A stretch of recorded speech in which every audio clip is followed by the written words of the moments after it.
महोदय, महोदय, आप क्षत्रिय हैं और क्षत्रिय तो दयालु होते।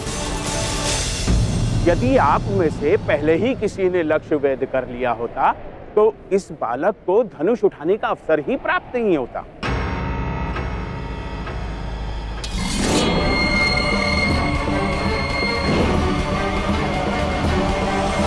मौन रहो वरना मस्तक काट लूंगा। इस बालक को दंड देना ही होगा। नहीं नहीं नहीं, ऐसा नहीं हो सकता, ऐसा नहीं हो सकता। ये तो धनुष पूजन का मेला है। हाँ भाई, धनुष पूजन के समय रक्त नहीं बहाया जाता। इसे चेतावनी देकर जाने दीजिए।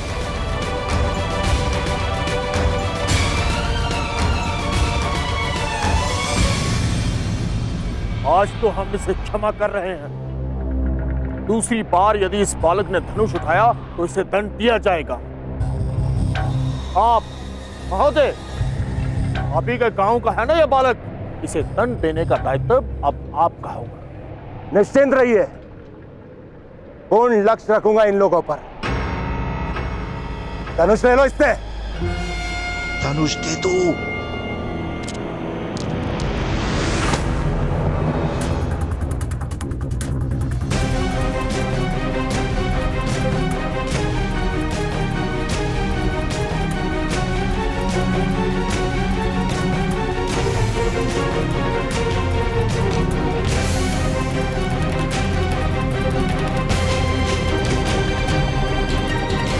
धनुष दे दो।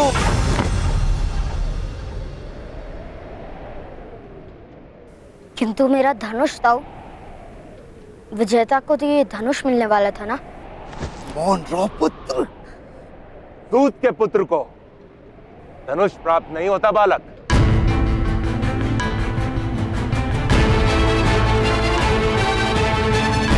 केवल जो क्षत्रिय के घर में जन्म लेता है उसे धनुष प्राप्त होता है।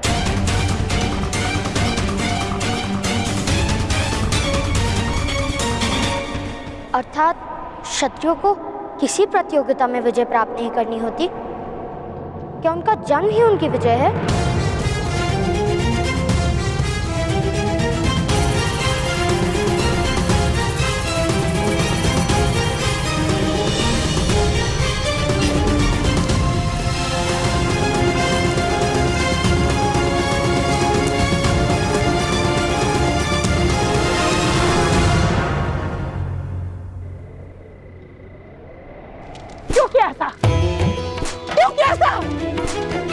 क्यों स्पर्श किया धनुष को?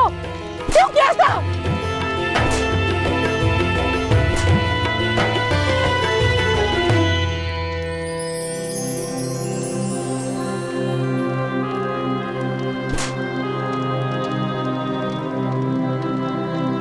क्यों किया ऐसा?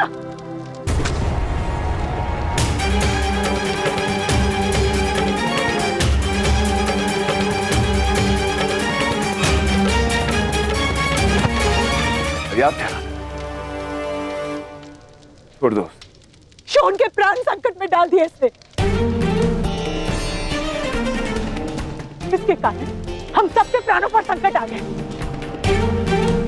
किसने कहा था धनुर्धारी बनने को?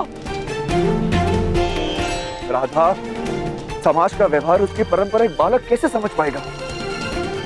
दंड प्राप्त करके इसे जीवन भर ये मां स्मरण रहेगी और ये भी स्मरण रहेगा कि ये एक सूत है।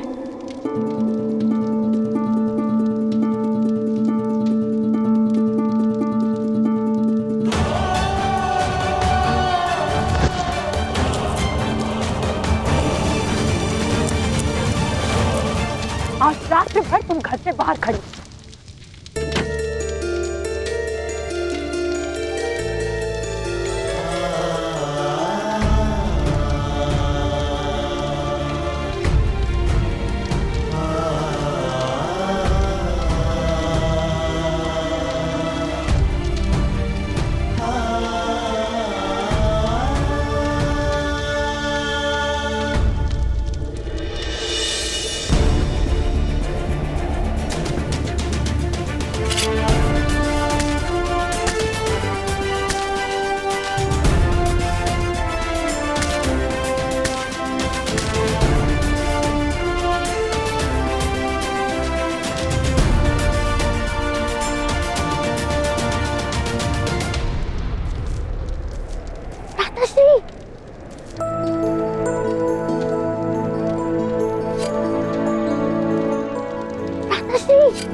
चलिए ना अंदर, माता सो गई है। अब बुरा मत मानिए भ्राताश्री। आप हंस रहे हैं? क्या आपको पीड़ा नहीं हुई? नहीं शोन, मुझे दंड देने का संतोष माता को मिला। उस बात के विचार से मुझे आनंद आ रहा है। अब तो मुझे कस्तूरी लेने जाना ही होगा। देखा नहीं, कस्तूरी मृग का विचार भी किया तो माता ने मारा मुझे। पहली बार मारने के लिए स्पर्श किया मुझे। तो विचार करो, अगर मैं कस्तूरी मृग ले आऊंगा तो माता मुझे कितना प्रेम करेंगी ना। वो तो सच है भ्राताश्री, किंतु धनुष?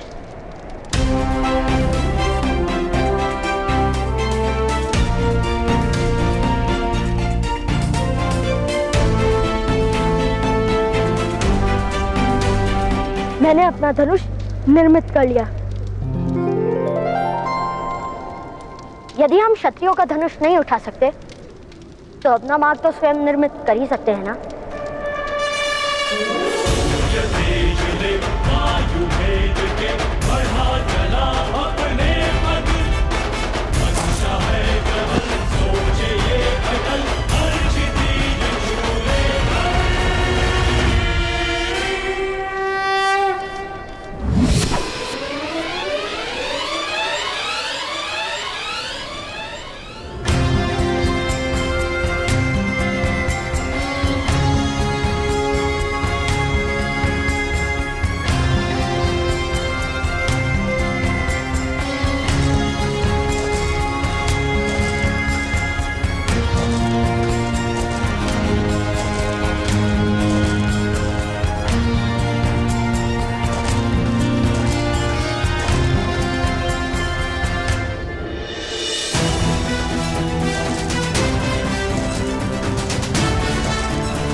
कस्तूरी मृग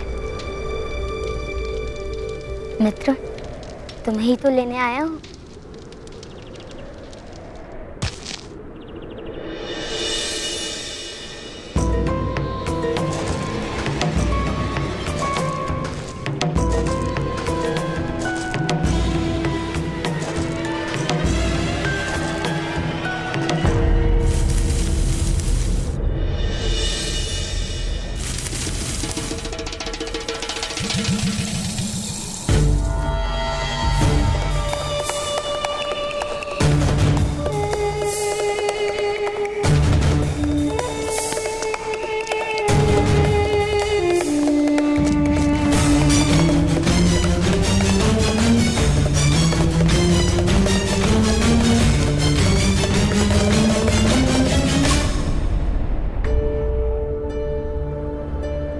कस्तूरी मृग, मैं तुम्हें हानि नहीं पहुंचाऊंगा, वचन देता हूं।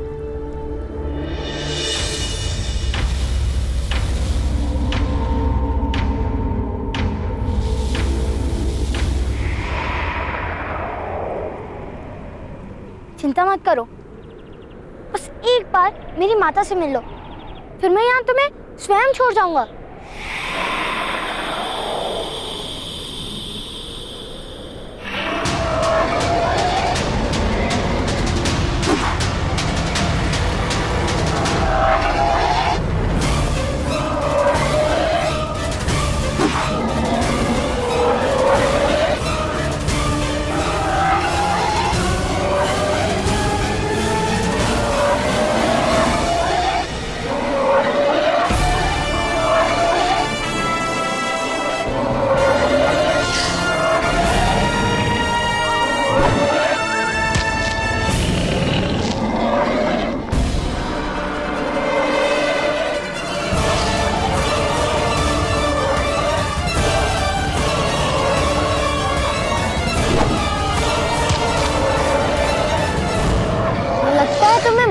उन्हें ही पराजित करना पड़ेगा।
यहाँ अकेले इस वन में क्या कर रहे हो? उचित क्या जो आपने उस रीछ की रक्षा की। मैंने रीछ की रक्षा की? हाँ, यदि आपने उसको नहीं भगाया होता तो मेरे हाथों उसकी मृत्यु हो जाती। क्या नाम है तुम्हारा पुत्र? कर्ण, राधे कर्ण। कहाँ रहते हो? और मैं घर पे रहता हूँ। मेरे गांव का नाम है शंकुप्रद। शंकुप्रद? ऐसे किसी गांव का नाम तो नहीं सुना मैंने। आप हमारे गांव आएंगे और गांव में किसी से भी नाम पूछ लेंगे तो वो आपको नाम बता देंगे, तब सुन लेना। यहाँ क्यों आए हो पुत्र? मैं अपनी माता के लिए कस्तूरी मृग लेने आया हूँ। किंतु आप कौन है महोदय? मैं सन्यासी हूँ। यहीं निकट मेरा आश्रम है। चलो आज मेरे आश्रम में विश्राम कर लो, कल प्रातःकाल मैं तुम्हें तुम्हारे गांव छोड़ाऊंगा। किंतु मैं नहीं जा सकता। मैं माता के लिए कस्तूरी मृग लेने आया हूँ ना। आप जाइए। तो क्या रात भर अकेले इस वन में रह पाओगे बालक? मैं बालक नहीं हूँ, मैं धनुर्धारी हूँ। ये देखिए, मुझे किसी का भय नहीं। आप जाइए, मैं कस्तूरी मृग लेकर जाऊंगा। कल हम दोनों कस्तूरी मृग लेने के पश्चात तुम्हारे गांव चलेंगे। आज रात मेरे आश्रम में अतिथि बनने की विनती है धनुर्धारी। और आपको भोजन भी तो करना होगा। ठीक है, अब कल रीछ की रक्षा करना और मैं मृग पकड़ूंगा।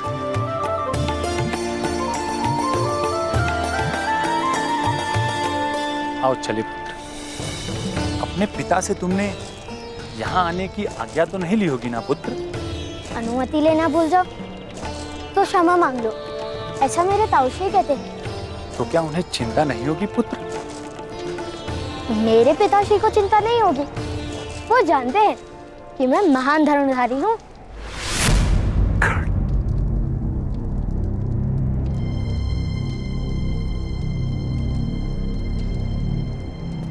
कर्ण, छोड़। राधा, राधा, राधाश्री, राधाश्री, राधाश्री। क्या हुआ? कर्ण शोण कहाँ है? राधा, मैं जरा पीछे देख के आता हूँ। कर्ण, कर्ण, शोण कहाँ है? मुझे नहीं मालूम। शोण मंदिर जाने की हट कर रहा था। और कर्ण कहाँ है मैं नहीं जानती। नहीं जानती? अर्थात कर्ण और शोण साथ में ही रहते हैं, तो शोण अकेला मंदिर क्यों गया? कर्ण उसके साथ क्यों नहीं है? मेरे पुत्र पर क्रोध क्यों कर रहे हैं? कर्ण यदि कहीं गया है तो किसी को बताकर क्यों नहीं गया? वो ये पर मुझे लगता है कर्ण राधा के लिए कस्तूरी मृग लाने गया है। क्या? सोन कहाँ है? मंदिर में।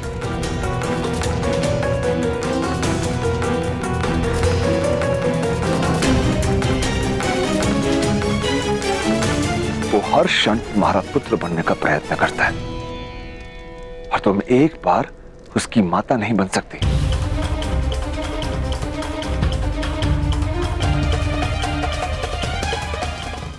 वो हर क्षण तुम्हारा पुत्र बनने का प्रयत्न करता है और तुम एक बार उसकी माता नहीं बन सकती। मैं उसकी माता नहीं हूं। मैंने केवल उसे आश्रय दिया है। यदि तुम उसकी माता नहीं तो तुम्हारा शोण की माता होना केवल एक छल है और शोण का हित भी इसी में है। तुम कर्ण की माता बन जाओ। मैं उसकी माता नहीं हूं आर्य। यदि उसे माता का प्रेम इतना ही प्रिय है तो उतारिए स्वर्ग से उसकी माता को।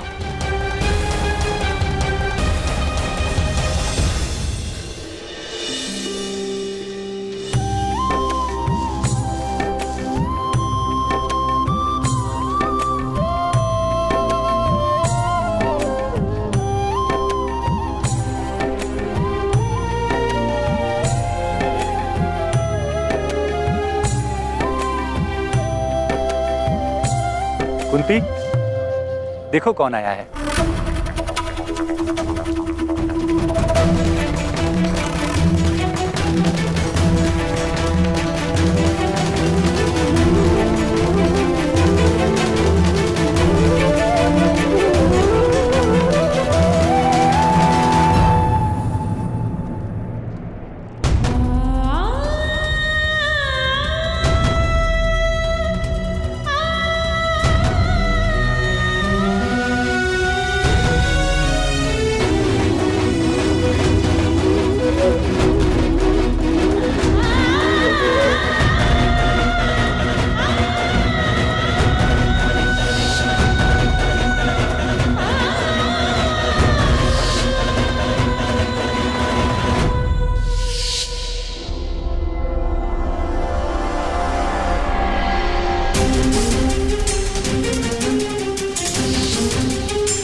कुंती, देखो कौन आया है।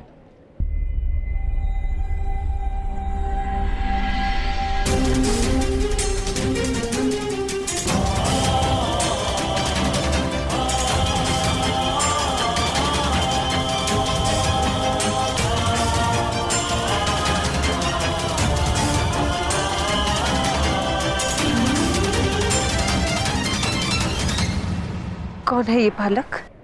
बालक नहीं, बहुत ही वीर धनुर्धारी है ये। कर्ण नाम है इसका। वन में कस्तूरी मृग पकड़ने आया है।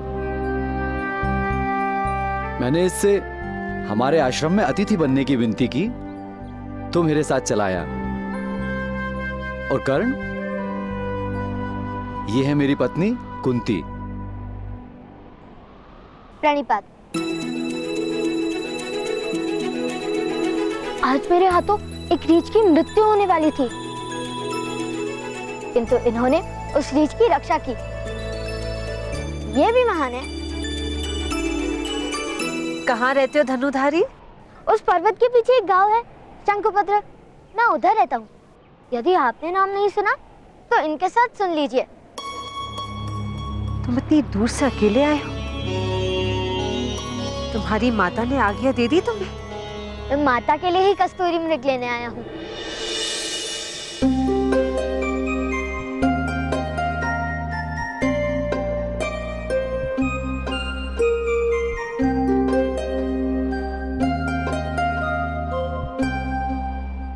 बात बताइए महोदय, आपके आश्रम में भोजन नहीं करते? अवश्य होता है पुत्र। क्यों?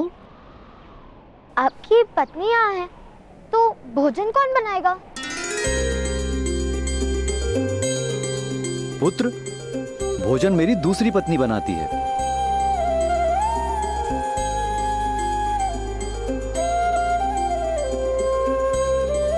तुम्हें भूख लगी है कर्ण? नहीं, माता ने कहा है किसी के घर जाकर भूख लगी है कहना उचित नहीं। किंतु भोजन की बात इन्होंने की थी, मैंने नहीं। जब किसी के घर पे अतिथि बनकर जाओ तो भोजन मांगना उचित है।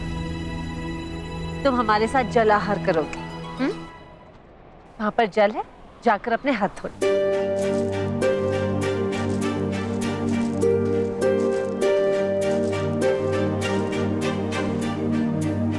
ये हमारे साथ भोजन करेगा? इसकी जात क्या है आर्य? बालकों और सन्यासियों की कोई जात नहीं होती माधुरी। ये बालक है और हम सन्यासी, तो जात क्या पूछना?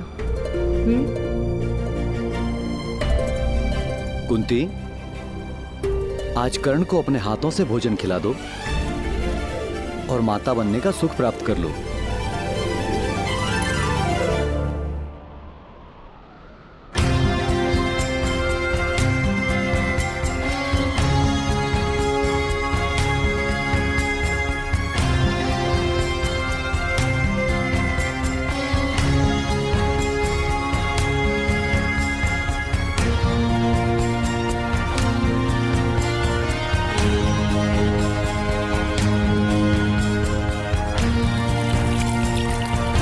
भ्राताश्री की रक्षा करना भगवान, और उन्हें शीघ्र एक कस्तूरी मेघ भी दिलाना।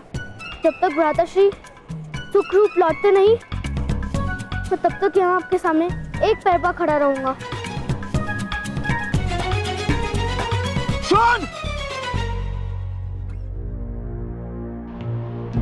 अभी मैं जाता हूँ, किंतु जब पिताश्री कार्य के लिए निकल जाएंगे, तब मैं वापस आकर यहाँ आपके सामने एक पैर पर खड़ा हो जाऊंगा।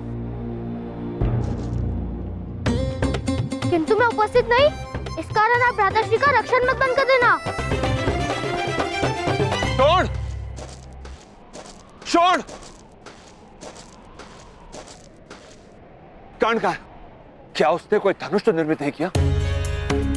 उत्तर दो छोड़! यदि वो किसी मूर्खतापूर्ण साहस करने निकला है तो बता दो। कर्ण के प्राण संकट में हो सकते हैं शोन, उत्तर दो। भ्राताश्री कस्तूरी मेघ लाने गए हैं उस पर्वत पर।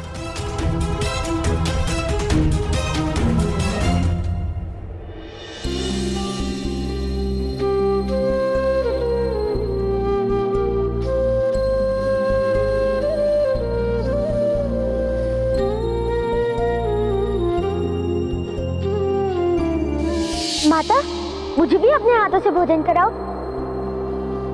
कोई आवश्यकता नहीं है। दोनों 9 वर्ष के तो हो गए हो, गुरुकुल जाने का समय निकट है।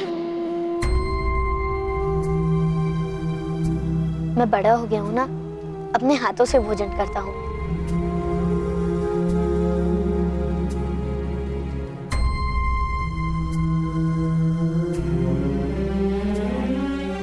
किंतु हमारे घर में अतिथियों को अपने हाथ से भोजन कराना एक प्रथा है।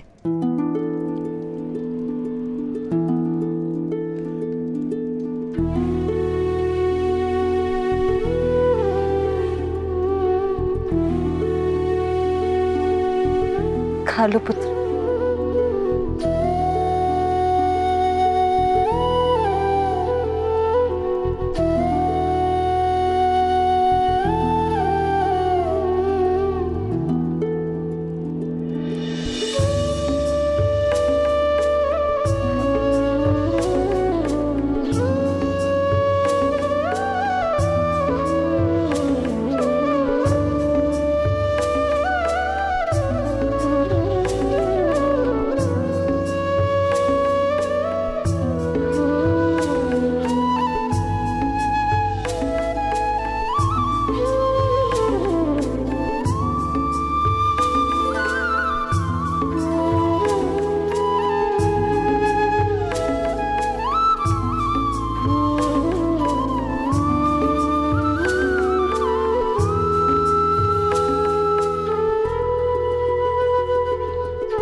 रहे आप?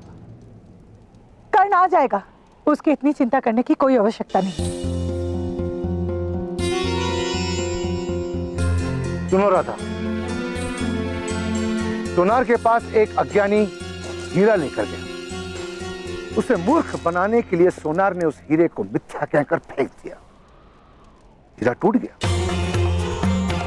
पास पड़े एक पत्थर ने पूछा, तुम तो वास्तव में हीरे हो, टूट कैसे गए? हीरे ने उत्तर दिया, मेरा मूल्य जानते हुए भी मुझे मूल्यहीन कहा गया। मेरा हृदय टूट गया। कर्ण का मूल्य जानते हुए भी उसका हृदय मत तोड़ देना।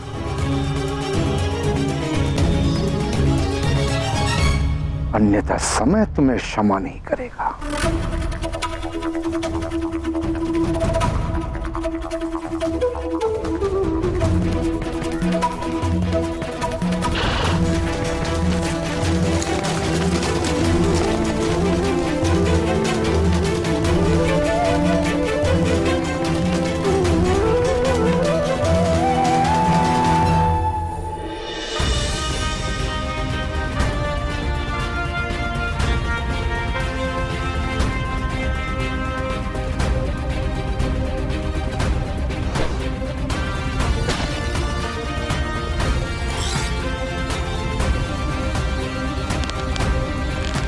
धनुर्धारी, क्या मेरे सरसंधान की विधि उचित है?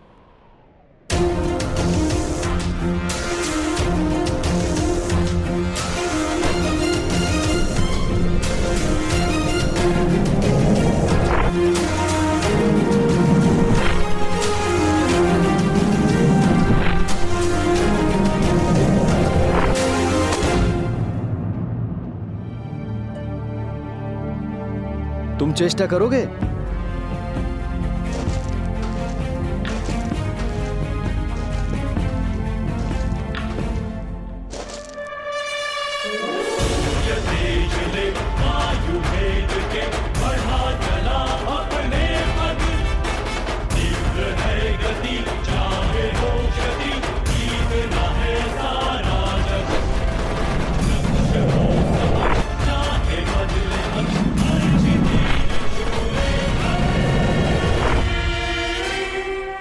अद्भुत वत्स, तुम इस आयु में इतने अद्भुत धनुर्धारी कैसे बन गए? मेरा तीर तो चला गया, आपका तीर लौट कर कैसे आया? क्योंकि मैंने उसे लौटने की आज्ञा दी थी पुत्र। आपके तीर आपकी बात मानते हैं? हाँ।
बाणों का तो कर्तव्य है बाणावली की आज्ञा का पालन करना।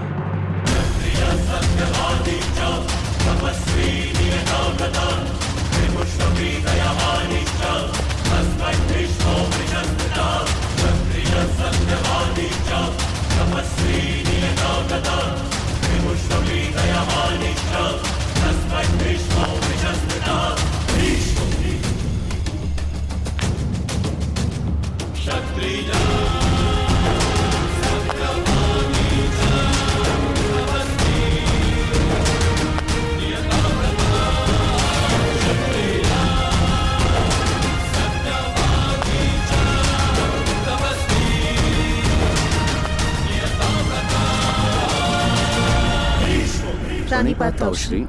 आयुष्यमान भव, तुम दोनों का कल्याण हो। कुंती पुत्रवती भव।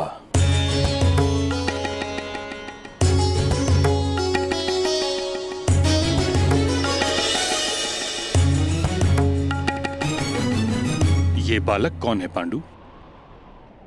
ताऊ अपने घर से भागकर कस्तूरी मृग पकड़ने आया है।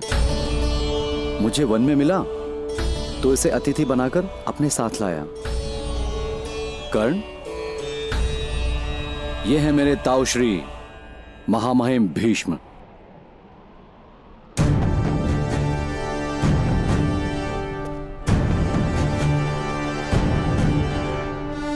प्रणिपात। और ताऊ बहुत ही वीर धनुर्धारी है ये।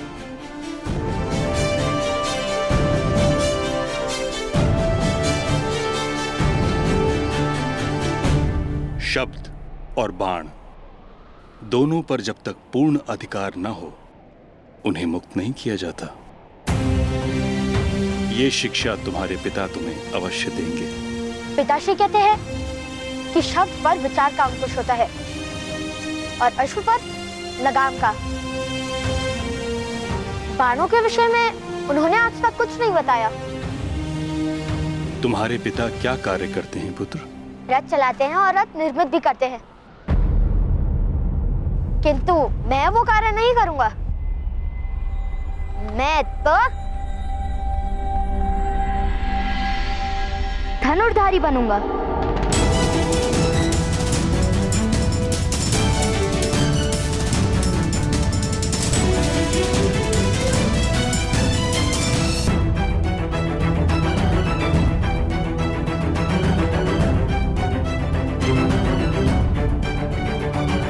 पुत्र का कर्तव्य होता है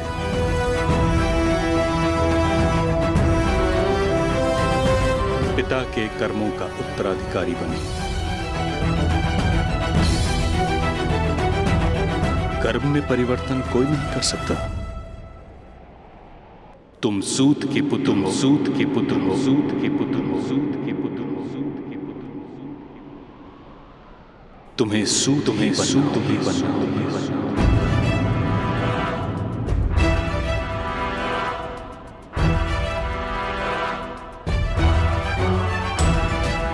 धनुर्विद्या केवल क्षत्रियों के लिए होती है। किंतु यदि बालकों की कोई जात नहीं होती तो बड़े होकर उनको जात कैसे प्राप्त हो जाती है? जात क्या कोई फल है जो पौधों पे नहीं उगता किंतु वृक्ष पे उग जाता है?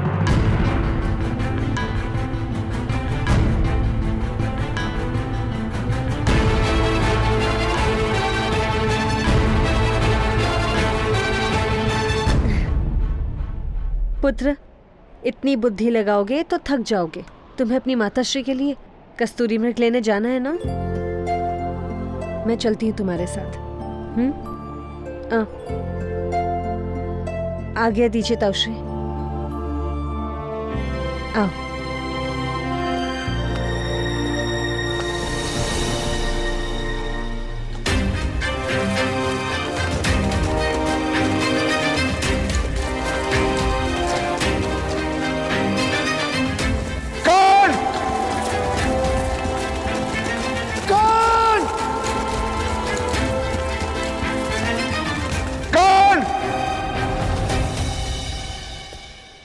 पुत्र पांडु।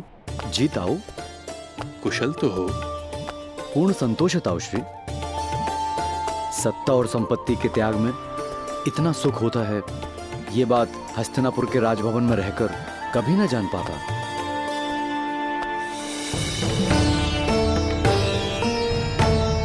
ताऊ, हिमालय की पर्वतमालाओं में प्रातःकाल जब सूर्य उगता है तो आत्मा की गहन गुफाओं तक उसका प्रकाश फैल जाता है।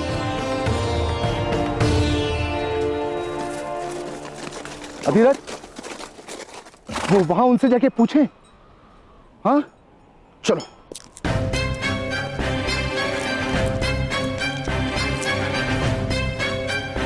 क्षमा कीजिए ऋषिवर, एक बालक इन पहाड़ों में कस्तूरी मृग पकड़ने आया है। क्या आपने देखा उससे? कर्ण, वो हमारे ही आवास में है। क्या वो आपका पुत्र है? जी। घबराइए मत महोदय, कर्ण सुरक्षित है। वो और मेरी पत्नी कस्तूरी मृग लाने गए हैं। आपका बहुत ऋण है जो आपने उसका रक्षण किया। थोड़े समय विश्राम कर लो, मेरी पत्नी और कर्ण बस आने ही वाले होंगे। जी।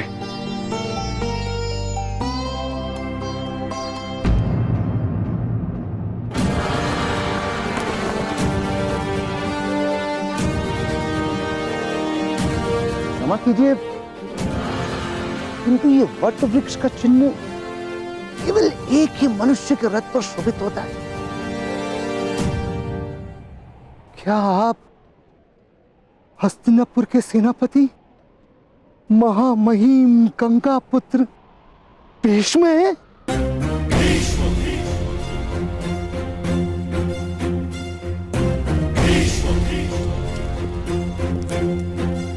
कल्याण हो पुत्र। आपके शौर्य और न्याय की चर्चा पूरे आर्यवर्त में है महामुनि। आपके चरण स्पर्श करके मैं धन्य हो गया।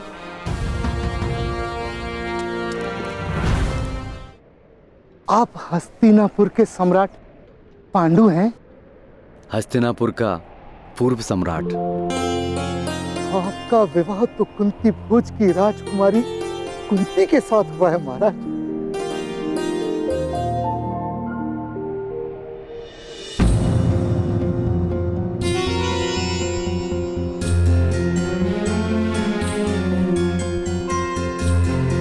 आपके विवाह के समय मैं कुंती भोज नगर नहीं था। अपना दिव्य रथ लेकर आया था मैं यहाँ।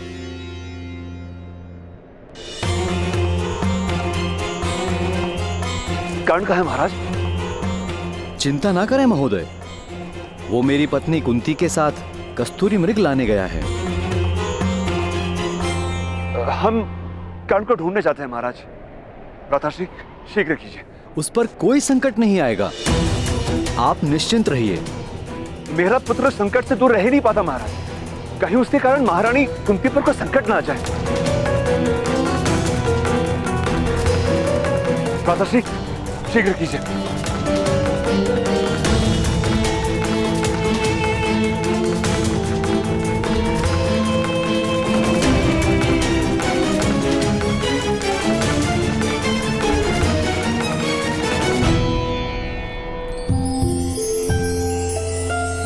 तुम्हारी माता का नाम क्या है कर्ण? राधा। और मेरा एक अनुज है शोन, वो मुझसे एक पैर से भी छोटा है। अच्छा, एक पैर से भी छोटा है? तब तो उसकी रक्षा का सारा दायित्व तुम पर होगा, है ना? मैं सदा ही उसका रक्षण करता हूँ, इसलिए तो मैं कस्तूरी मृग पकड़ने अकेले आया हूँ। वरना उस पर संकट आ सकता था ना। चलो कुछ देर वहाँ विश्राम करते हैं। नहीं नहीं, मेरे पास विश्राम करने का समय नहीं। मुझे माता के लिए कस्तूरी मृग पकड़ने जाना है ना।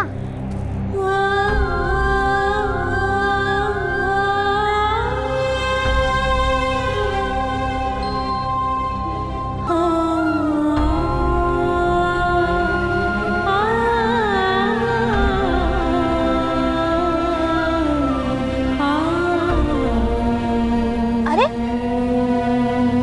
आप रुक क्यों गई? हाँ, इस समय कस्तूरी मृग भी विश्राम कर रहे होंगे। आओ कुछ देर विश्राम कर लेते हैं। कर्ण! कर्ण! कर्ण! कर्ण! कर्ण! कर्ण! एक बात बताओ, तुम इतनी दूर कस्तूरी मृग लेने क्यों आए कर्ण? अब कस्तूरी मृग इतने दूर रहते हैं तो दूर ही आना पड़ेगा ना। गाँव के पास ढूंढता तो कस्तूरी मृग के स्थान पे चूहे प्राप्त होते। चूहे? हमारे घर में बहुत चूहे आते हैं। चूहे के नाभि से कस्तूरी क्यों नहीं निकलती? आ जाओ, आओ। क्योंकि ईश्वर ने कस्तूरी केवल एक ही मृग को दिया है। किंतु आपके ताऊश्री कहते हैं कि धनुर्विद्या केवल क्षत्रियों को ही दी है ईश्वर ने। हाँ, ऐसा शास्त्र में कहते हैं। चूहे और मृग के रंग और आकार में भेद है, किंतु मेरे और उनके रंग और आकार में भेद नहीं। तो ईश्वर को क्षत्रिय क्यों प्रिय है?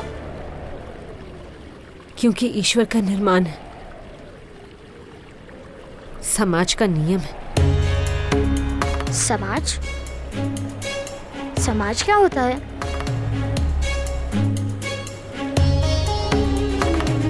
समाज ईश्वर से भी अधिक शक्तिमान होता है पुत्र।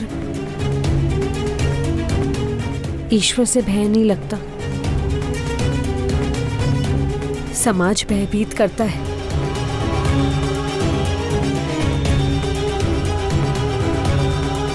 अब निद्रा करो।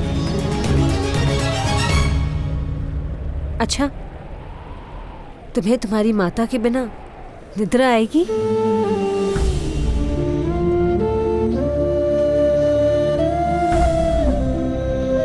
माता मुझे प्रतिदिन लोरी सुनाती है।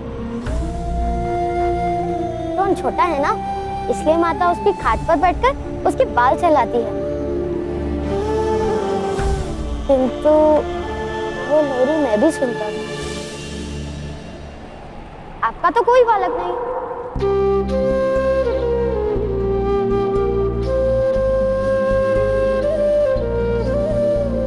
आपको तो लोरी नहीं आती होगी। लोरी अपने बालपन में मैंने भी अपने माता के मुख से सुनी है कर्ण। सुमधुर है? यदि सुमधुर नहीं है तो मत सुनाना। मुझे प्रिय थी। तुम आंखें बंद करो, मैं सुनाती हूँ।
आधी रात कर्ण कुंती के साथ है, विषय की कोई चिंता नहीं।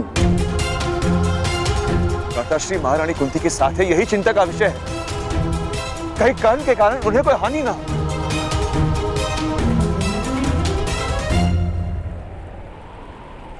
चलिए देवी कुंती, आप मेरी सहायता करने वाली थी ना कस्तूरी मृग पकड़ने में। कर्ण, कर्ण रुको, कर्ण मैं आ रही हूँ, कर्ण।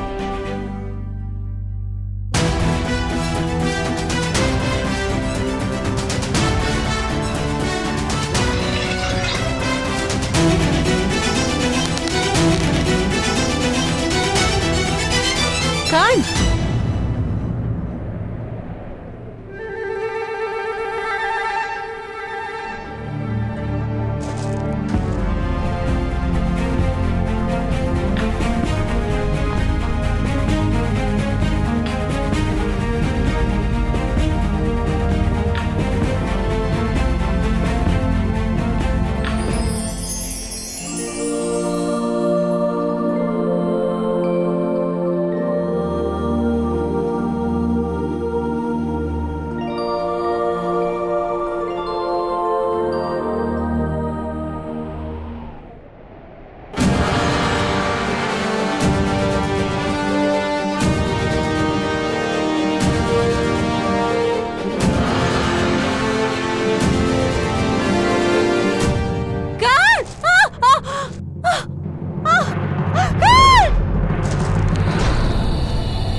तुम ठीक तो हो ना?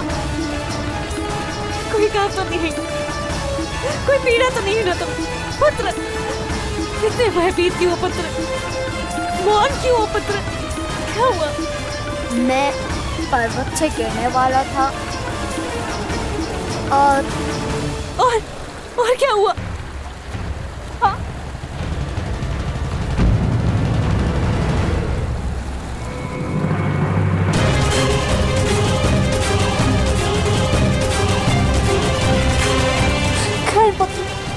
तुम मौन क्यों? क्या हुआ?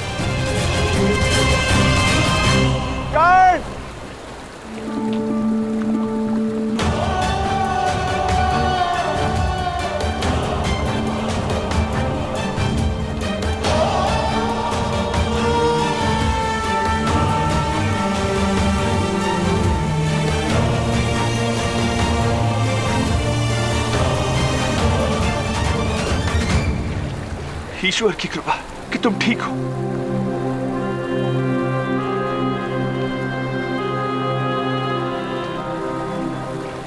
अधीरज सुषेण,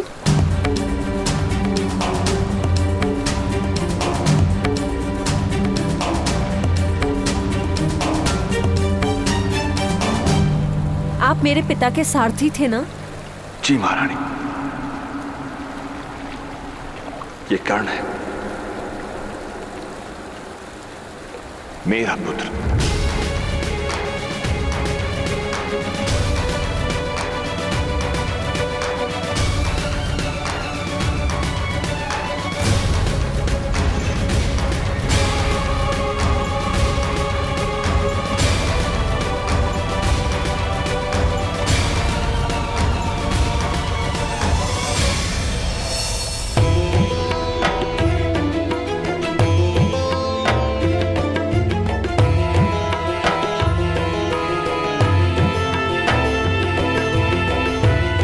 ऐसी कौन सी बात है जो महामहिम भीष्म को चिंतित कर रही है?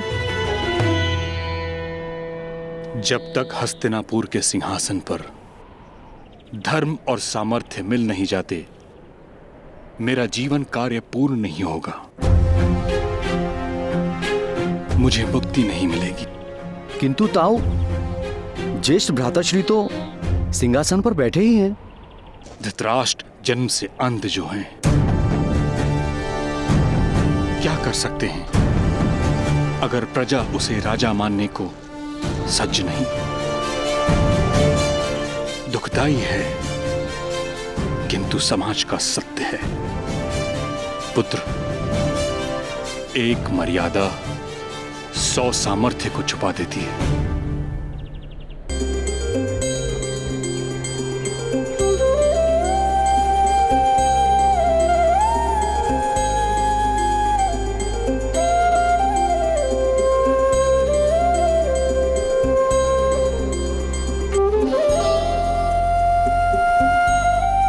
अधिरथ महोदय, कुछ क्षण कर्ण को विश्राम कर लेने दीजिए।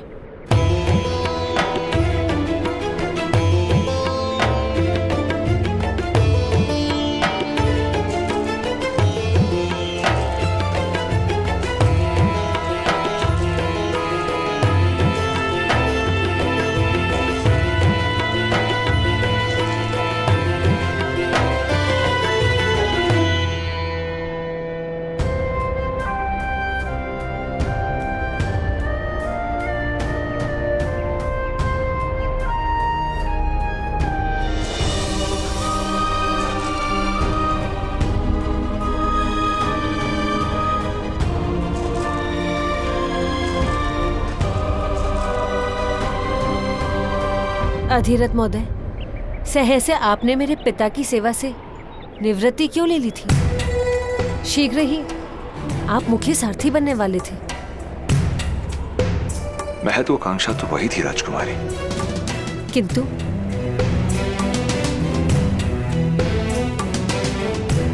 कर्ण का रक्षण केवल हिमालय की जड़ी बूटियों और दिव्य औषधियों से ही संभव था। राजकुमारी, मनुष्य मानता है कि जीवन का मार्ग सदा के लिए सीधा और सरल चलता रहेगा, किंतु एक घटना उस मार्ग को सदा के लिए मोड़ देती है।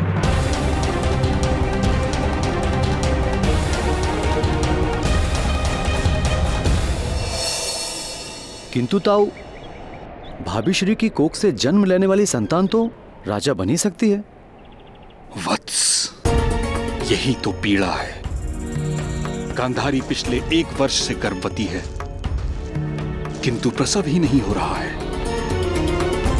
लोगों ने कहना शुरू कर दिया कि एक अंध को राजगद्दी पर बैठाकर राज परिवार ने घोर पाप किया है। देवता उसका दंड दे रहे हैं। हस्तिनापुर के लोगों ने हस्तिनापुर को त्याग कर अन्य राज्यों की ओर प्रस्थान करना आरंभ कर दिया है।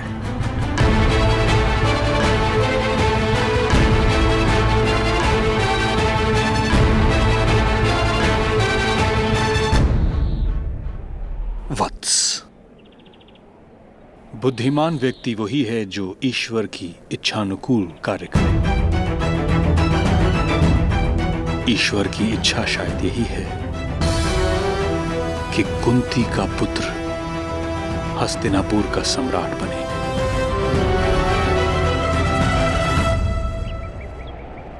आपका पुत्र बहुत तेजस्वी है। ऐसा बालक तो किसी महान राज्य का सम्राट हो सकता था।